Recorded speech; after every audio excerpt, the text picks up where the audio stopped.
আপনারা দেখছেন সাথে দর্পণ, আর আমি আপনাদের সঙ্গে রয়েছি মঞ্জুর আলম। বর্তমান সময়ে একটি খবর বেশি বেশি করে ভাইরাল হচ্ছে, সেটি হলো অ্যাকাউন্ট থেকে টাকা উধাও হয়ে যাওয়ার খবর, টাকা হাতিয়ে নেওয়ার খবর।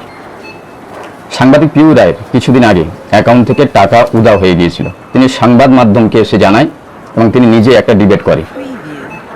ঠিক আজকের একজন অভিনেত্রীর তারও অ্যাকাউন্ট থেকে টাকা উধাও হয়ে গিয়েছে। তিনি এবিপি আনন্দের সংবাদ মাধ্যমের সাংবাদিকদের জানান।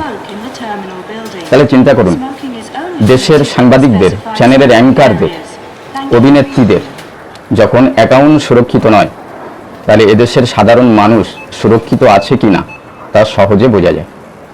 এই হলো ডিজিটাল ইন্ডিয়া, আর এই হলো ডিজিটাল ইন্ডিয়ার পরিকাঠামো। এগুলি হলো লজ্জাজনক পরিকাঠামো এবং লজ্জাজনক খবর। সুস্থ থাকুন, ভালো থাকুন, আর সাথে দর্পণ চ্যানেলের সঙ্গে সদা সর্বদা বন্ধুত্ব